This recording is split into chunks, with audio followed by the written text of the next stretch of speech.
क्या होता है तभी उसे आइस क्यूब में कुछ अजीब सा दिखता है। वो आइस क्यूब को गिलास से निकाल कर टेबल के ऊपर रख देता है और वो गेल को बताता है कि इसमें कुछ अजीब है। ये दोनों के दोनों जब ध्यान से देखते हैं तो पूरी तरह से हैरान हो जाते हैं। इन्हें अपनी आंखों पर विश्वास नहीं आता और अपनी बात को कंफर्म करने के लिए मैग्नीफाइंग ग्लास से आइस क्यूब को एक बार फिर से देखते हैं। इसके अंदर एक छोटा सा मेहमत होता है जिसे तीर मारकर मार दिया गया होता है। मेहमत दरअसल आज से हजारों साल पहले धरती पर हुआ करते थे, जो साइज में आजकल के हाथियों से बहुत बड़े थे। और जिस मेहमत को आइस क्यूब के अंदर देख रहे होते हैं उसका साइज बहुत छोटा होता है। इन्हें कुछ पलों के लिए कुछ भी समझ में नहीं आता और अब गेल फ्रीजर में से सारा सामान निकालती है क्योंकि उसे पूरा विश्वास है कि यहाँ पर और भी कुछ होगा। और जब ये फ्रीजर से आइस निकालते हैं तो वहाँ पर प्राचीन काल की पूरी एक सभ्यता होती है जो बहुत फास्ट काम कर रही होती है।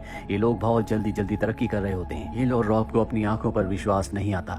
उन्हें ऐसा लगता है कि वो किसी पिक्चर को फास्ट फॉरवर्ड में देख रहे हैं। फ्रीजर के अंदर का जो वक्त होता है वो आइस एज का वक्त होता है। चारों तरफ बर्फ होती है और अब जिस मेहमत की बॉडी इन्हें आइस क्यूब के अंदर मिली थी, रॉब उसे अपने घर के पॉट की मिट्टी में दफना देता है। ऐसा करते हुए रॉब को बहुत दुख होता है। गेल कहती है कि शायद ये हमारे गमले की मिट्टी के लिए बहुत अच्छी खाद होगी। और अब एक बार फिर से फ्रीजर को खोलते हैं। ये देखकर ये हैरान हो जाते हैं कि चंद ही घंटों में यहाँ की पूरी दुनिया बदल गई। पिछली बार यहाँ पर आइस एज था लेकिन अब यहाँ पर इंडस्ट्रीज हैं। इतने कम वक्त में यहाँ की दुनिया कैसे बदली ने कुछ नहीं पता। दरअसल फ्रीजर की इस दुनिया के अंदर हर एक चीज बहुत तेजी से बदल रही होती है और ये वक्त होता है 19th सेंचुरी का, जब इंडस्ट्रीज ग्रो कर रही थी, हर जगह कंस्ट्रक्शन चल रही थी और इस फ्रीजर की दुनिया के अंदर भी बड़ी बिल्डिंग्स बन गई होती है। गेल रॉब से कहती है कि ये एक अलग दुनिया है जहाँ पर टाइम और तरक्की बहुत स्पीड से हो रही है। रॉब दुखी हो जाता है क्योंकि उसने बहुत कुछ मिस कर दिया। वो आइस एज के बाद की दुनिया को देखना चाहता था कि वो दुनिया कैसे बनी, उस दुनिया में क्या हुआ, लेकिन अब उसने उस मौके को गवा दिया। उनके देखते देखते फ्रिज की दुनिया उस वक्त में पहुंच जाती है जिस वक्त में आज हम हैं।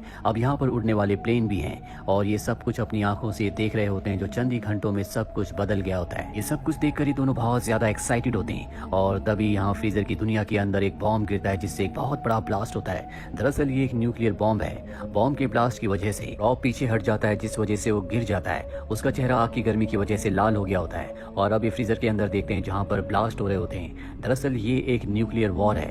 गेल जब ये देखती है तो फ्रीजर का दरवाजा बंद कर देती है। रॉब कहता है कि अब क्या होगा। गेल कहती है कि मुझे नहीं पता, फिलहाल मुझे भूख लग रही है। और इसके बाद ये खाने के लिए कुछ ऑर्डर करते हैं। 1 घंटा बीत जाता है। रॉब कहता है कि हमें फ्रीजर की दुनिया को देखना चाहिए कि अंदर क्या हुआ, क्या वहाँ के लोग बचे होंगे, क्या उन्होंने सब कुछ ठीक कर दिया होगा। गेल कहती है कि मुझे नहीं लगता, मुझे लगता है कि वो पूरी दुनिया खत्म हो चुकी होगी। और अब रॉब फ्रीजर का दरवाजा खोलता है और जब वो अंदर देखता है तो उसे अपनी आंखों पर विश्वास नहीं होता।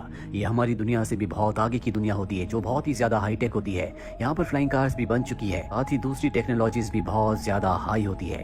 ये दोनों के दोनों ये देख ही रहे होते हैं तभी शहर के बीचों बीच एक ऑब्जेक्ट आता है जो कि पिरामिड के शेप का होता है और इसके बाद वो पूरे शहर की एनर्जी को कंज्यूम करना शुरू कर देता है और अगले पल वो डायमंड शेप का हो जाता है। इसके बाद वो डायमंड शेप का ऑब्जेक्ट पूरे शहर को अपने अंदर समा लेता है और ब्लास्ट हो जाता है जिससे बहुत रोशनी पूरे घर में फैल जाती है, जो देखकर गेल और रॉब बहुत खुश हो जाते हैं। इन्हें देखकर बहुत अच्छा लग रहा होता है कि तभी अचानक से सभी रोशनियां एक बार फिर से फ्रीजर के अंदर चली जाती है और गायब हो जाती है। ये देखकर ये दोनों की दोनों उदास हो जाते हैं। इन्हें कुछ समझ नहीं आता कि फ्रीजर के अंदर जो लोग थे वो कभी वापस आएंगे भी या नहीं। हालांकि रॉब को थोड़ी बहुत उम्मीद होती है लेकिन गेल को इस बात की उम्मीद नहीं है, इसीलिए अब रॉब फ्रीज के प्लग को निकाल देता है। अगली सुबह एक बार फिर से रॉब और गेल दोनों के दोनों फ्रीजर के पास आते हैं और फ्रीजर का ढक्कन खोलते हैं और जैसे ही उसे खोलते हैं अंदर से ठंडी हवा धुआं बनकर बाहर निकलती है।